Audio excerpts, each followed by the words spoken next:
امریکہ اور ایران میں مذاکرات کا دوسرا دور منگل کو اسلام آباد میں ہوگا۔ امریکی مذاکراتی وقت کل شام اسلام آباد میں ہوگا۔ صدر ڈونلڈ ٹرمپ نے بھی تصدیق کر دی، کہا ہمارے نمائندے کل اسلام آباد جا رہے ہیں۔ ایران کو ایک انتہائی منصفانہ اور معقول ڈیل کی پیشکش کی ہے۔ صدر ٹرمپ نے دھمکی دی کہ اگر ڈیل قبول نہ کی تو اس کا ہر پاور پلانٹ اور پل تباہ کر دیں گے، اب کوئی نرمی نہیں ہوگی۔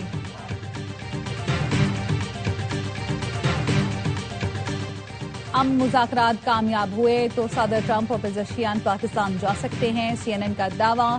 امریکی ٹی وی نے رپورٹ کیا صدر ٹرمپ اور صدر پزشکیان اسلام آباد گئے تو مشترکہ اعلامیے پر دستخط کریں گے۔ ایرانی مذاکراتی ٹیم منگل کو مذاکرات کے لیے پاکستان پہنچے گی۔ ایران نے باضابطہ طور پر دوبارہ وفد بھیجنے کی تصدیق نہیں کی۔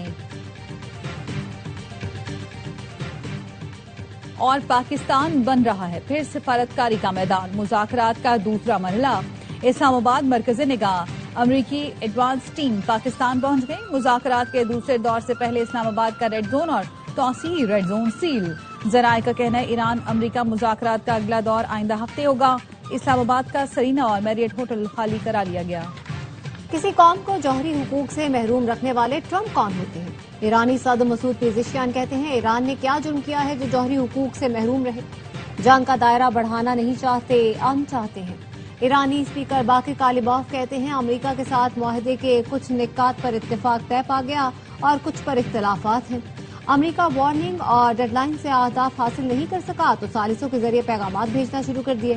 ملکی سلامتی اور دفاع کے لیے خون بہانے کے لیے تیار ہیں۔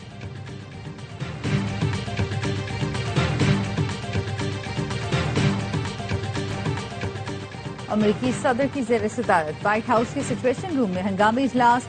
امریکی میڈیا کے مطابق جنگ بندی اور آبنائے ہرمز کی بندش کے معاملے پر غور کیا گیا۔ صدر ٹرمپ نے فیلڈ مارشل سید آصم منیر سے فون پر بات کی۔ صدر ٹرمپ نے ایرانی حکام سے بھی فون پر رابطہ کیا۔ نائب صدر J D Vance, Marco Rubio سمیت امریکی فوجی قیادت کی اجلاس میں شرکت۔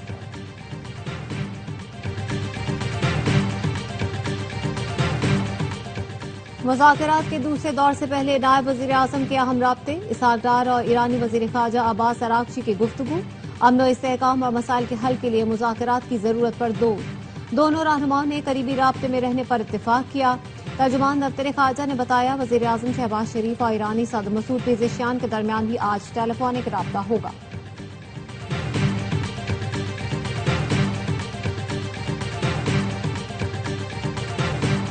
ایرانی فورسز کی انگلیاں ٹریگر پر ہیں، ہماری افواج آخری سانس تک دشمن کا مقابلہ کرے گی۔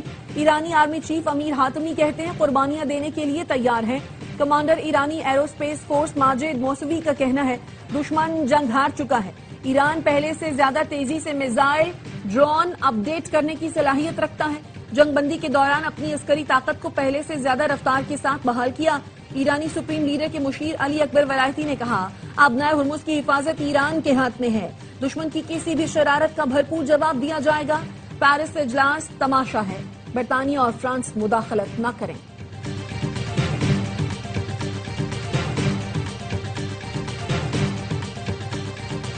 ایرانی فوج نے آبنائے ہرمز آنے والے 2 تیل بردار جہازوں کو واپس بھیج دیا۔ ایرانی میڈیا کا دعویٰ یمن کے حوثیوں نے باب المندب بند کرنے کی دھمکی دے دی۔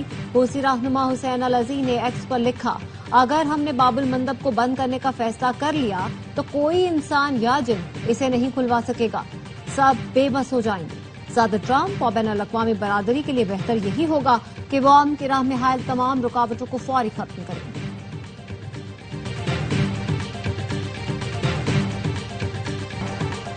باہر سے سخت اندر سے محتاط، امریکی صدر ٹرمپ کی پالیسیوں میں جارحیت اور خوف ایک ساتھ چلتے رہے۔ وال اسٹریٹ جرنل نے امریکی صدر ٹرمپ کی سیاسی حکمت عملی کا پردہ چاک کر دیا۔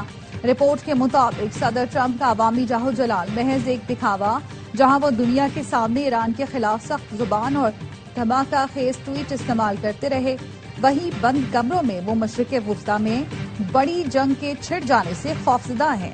ٹرمپ کے بیانات دراصل ایک نفسیاتی حربہ ہیں جس کا مقصد ایران پر دباؤ بڑھا کر اسے رعایتیں دینے پر مجبور کرنا ہے۔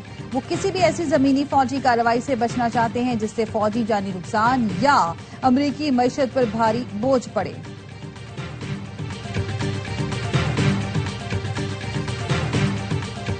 اسرائیلی فوج کی جانب سے لیبنان جنگ بندی کی مسلسل خلاف ورزی. جنوبی لیبنان میں حزب اللہ کے ساتھ جھڑپوں میں ایک اسرائیلی فوجی ہلاک، 9 سے زائد زخمی. لیبنان پر اسرائیلی حملے میں UN امن مشن کا فرانسیسی فوجی بھی ہلاک. حزب اللہ کے رہنما نعیم قاسم کا کہنا ہے اسرائیل کے ساتھ جنگ بندی اس وقت تک برقرار نہیں رہ سکتی جب تک دونوں فریق اس کی پاسداری نہ کریں. سیکرٹری جنرل اقوام متحدہ انتونیو گوتریس کی جنگ بندی کی خلاف ورزی کی مذمت، کہا عام دستوں پر حملے ناقابل قبول ہیں، یہ حملے بند ہونے چاہیے، فریقین جنگ بندی اور دشمنی کا خاتمہ کریں.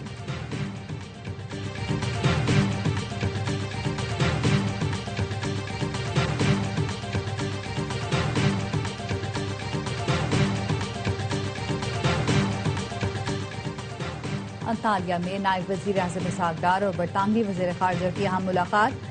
برطانوی وزیر خارجہ کہتے ہیں جنگ بندی میں توسیع اور آبنائے ہرمز دوبارہ کھولنے پر بات ہوئی. مذاکرات میں کردار ادا کرنے پر پاکستان کے شکر گزار ہیں. نائب وزیر اعظم اسحاق ڈار سے پولینڈ کے ہم منصب کا رابطہ. ایران اور امریکہ کے درمیان جنگ بندی میں پاکستان کا کردار سراہا. اسحاق ڈار اور کینیڈا کی وزیر خارجہ کی گفتگو. کینیڈین وزیر خارجہ نے پاکستان کی مسلسل مکالمے اور تعمیری روابط کی تعریف کی.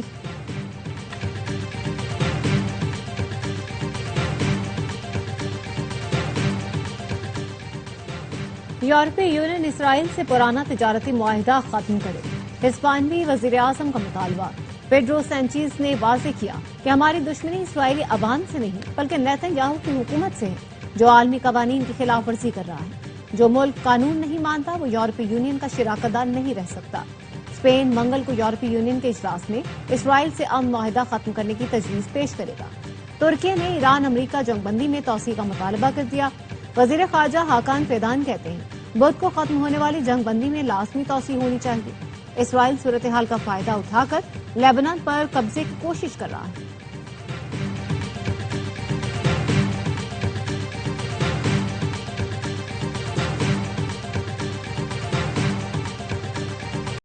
سینتالیس سال میں ایران اور امریکہ کسی ایک ملک میں اکٹھے نہیں ہوئے تھے. اللہ نے پاکستان کو عزت دی، انہیں ایک میز پر بٹھایا. اسپیکر قومی اسمبلی ایاز صادق کہتے ہیں امریکہ اور ایران کی بات چیت کے دوران معاوضے ہوئے. میٹنگ کے دوران گرما گرمی ہو جاتی تھی. فیلڈ مارشل اور اسحاق ڈار کبھی ایک کو ٹھنڈا کرتے تو کبھی دوسرے کو، پھر انہیں ساتھ بٹھا دیتے تھے. خواجہ سعد رفیق نے کہا وزیر اعظم شہباز شریف اور فیلڈ مارشل امریکہ اور ایران میں صلح کروا رہے ہیں. دنیا بھر میں دونوں کی جوڑی کا چرچا ہے. کاغذی گولے چلیں گے لیکن اس کے بعد معاہدہ ہو جائے گا.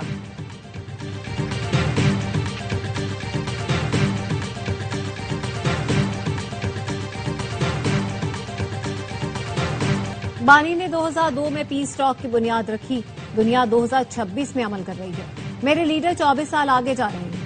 وزیر اعلیٰ خیبر پختونخوا سہیل آفریدی کا میدان میں جلسے سے خطاب. کہا بانی کا علاج ذاتی ڈاکٹر سے نہیں ہوگا تو احتجاج کریں گے. آئندہ KP اسمبلی کا اجلاس گراؤنڈ میں ہوگا. 25 اپریل کو PTI کے یوم تاسیس پر کشمیر میں جلسہ ہوگا. یکم مئی کو لاہور جاؤں گا. یہ مجھے ڈرانا اور توڑنا چاہ رہے تھے لیکن ناکام رہے. بیرسٹر گوہر نے خطاب میں کہا اگر ہمیں سپیس نہ ملی تو جمہوریت کو نقصان ہوگا. بانی کے بغیر ملک میں جمہوریت مضبوط نہیں ہو سکتی. بشرا بی بی گھریلو خاتون ہیں، ان پر بے بنیاد کیسز بنائے گئے.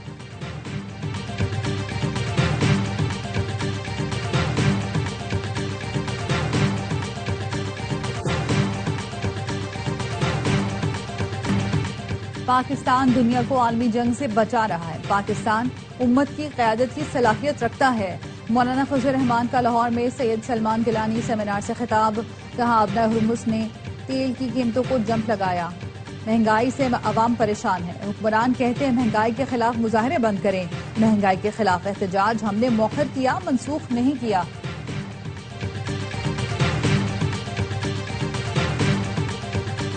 حکومت نے 6 ہفتوں میں عوام سے پیٹرولیم لیوی کے نام پر 180 ارب روپے بٹور لیے ہیں. فی الفور لیوی ٹیکس ختم کیا جائے. امیر جماعت اسلامی حافظ نعیم الرحمان کا پشاور میں خطاب. کہا پاکستان کے خطے میں امن کوششوں کے مکمل حمایت کرتے ہیں لیکن امریکہ پر بھروسہ نہیں کیا جا سکتا. ایران نے آبنائے ہرمز کھول دیا. امریکہ نے ناکہ بندی ختم نہیں کی. امریکہ امن کوشش کو ناکام بنانا چاہتا ہے.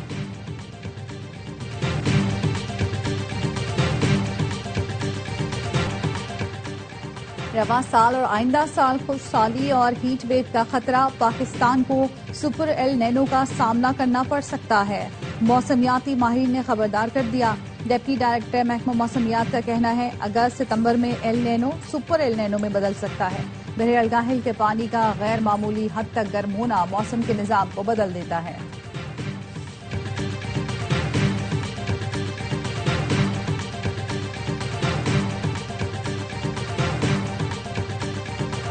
خیبر پختونخوا اور بلوچستان کے مختلف علاقوں میں بارش، یوب، قلعہ سیف اللہ، لوور دیر، شانگلہ اور سوات میں بادل برسے، بعض مقامات پر یالہ باری بھی ہوئی، ضلع محمد کے مختلف علاقوں میں بھی بارش ہوئی۔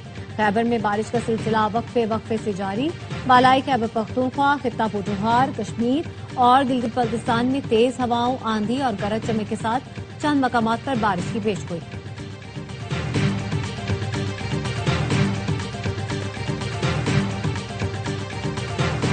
ملکہ کوہسار مری میں لینڈ سلائیڈنگ کی روک تھام کے لیے عالمی ماہرین کی خدمات حاصل کرنے کا فیصلہ۔ نون لیگ کے صدر نواز شریف اور وزیر اعلیٰ مریم نواز کی زیر صدارت اجلاس۔ وزیر اعلیٰ پنجاب کی چٹا موڑ، دریا گلی، بانسرا گلی، جھیکا گلی اور دیگر علاقوں میں لینڈ سلائیڈنگ کے متاثرین کی بحالی امداد کی ہدایت۔ مری میں عالمی معیار کے نئے ہوٹلوں کے قیام اور چیوڑا میں پیرا گلائیڈنگ کلب پروجیکٹ کی منظوری دے دی گئی۔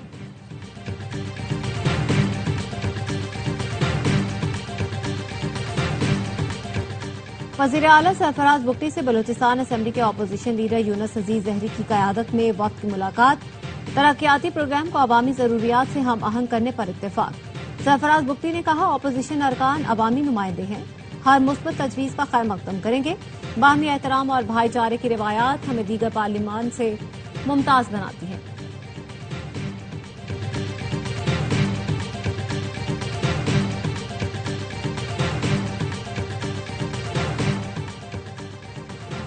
حکومت سندھ نے حیدرآباد میں واٹر ٹریٹمنٹ پلانٹ کے لیے 22 ایکڑ زمین کی منظوری دی۔ وزیر اعلیٰ سندھ کی زیر صدارت حیدرآباد کے پانی منصوبے پر اجلاس۔ مراد علی شاہ کی واٹر ٹریٹمنٹ پلانٹ منصوبے پر فوری عمل درآمد کی ہدایت۔ کہا ہمارا مقصد تمام شہریوں کو پانی کی سہولت فراہم کرنا ہے۔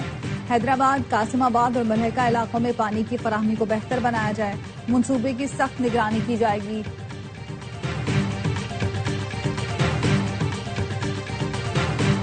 کراچی میں گٹر کے ڈھکن نہ ہونے کے سبب حادثات کی روک تھام کے اقدامات۔ جماعت اسلامی نے ضلع غربی میں مین ہولز کے 1000 ڈھکن مفت تقسیم کر دیے۔ مونن ظفر کہتے ہیں جو کام میئر کراچی اور ان کے ٹاؤن چیئرمین کو کرنا تھا وہ جماعت اسلامی کر رہی ہے۔ جماعت اسلامی کے ٹاؤن چیئرمین اور بلدیاتی نمائندے اختیار سے بڑھ کر کام کر رہے ہیں۔ 2.5 سال کے دوران 35,000 مین ہولز پر ڈھکن لگائے اور تقسیم کیے۔ ترجمان سندھ حکومت سعدیہ جاوید نے مونن ظفر کے الزامات مسترد کر دیے۔ کہا کراچی میں ترقیاتی کام نہ ہونے کا دعویٰ عوام کو گمراہ کرنے کی کوشش ہے۔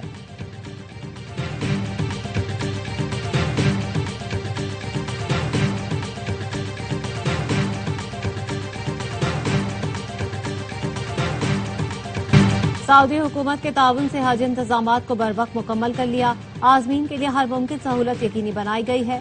وزیر مذہبی امور سردار محمد یوسف کی اسلام آباد سے پہلی حج پرواز کی روانگی کے موقع پر گفتگو۔ کہا عازمین حج ملک کے سفیر ہیں، سعودی قوانین کا خاص خیال رکھیں۔ پاکستان اٹامک انرجی کمیشن نے اہم سنگ میل عبور کر لیا۔ لاہور کا انمول کینسر اسپتال انٹرنیشنل اٹامک انرجی ایجنسی کے عالمی نیٹ ورک میں شامل۔ اسپتال کو ویانا میں ہونے والے معاہدے کے بعد عالمی درجہ ملا۔ نائب وزیر اعظم اسحاق ڈار اور ڈی جی IAEA نے معاہدے پر دستخط کیے تھے۔ وزیر اعظم شہباز شریف بھی تقریب میں موجود تھے۔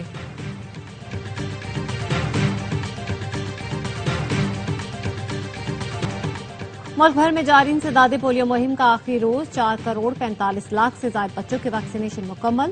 پنجاب، سندھ، KP، بلوچستان، اسلام آباد، گلگت بلتستان اور آزاد کشمیر میں بچوں کو پولیو سے بچاؤ کے قطرے پلائے جا رہے ہیں۔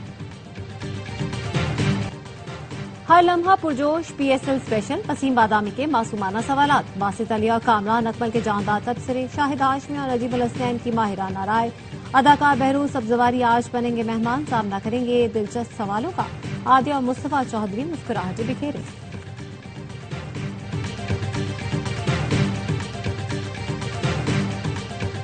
اور لاہور میں national marathon and cycling race کا انعقاد۔ سندھ پہلے، پنجاب دوسرے اور خیبر پختونخوا تیسرے نمبر پر رہا۔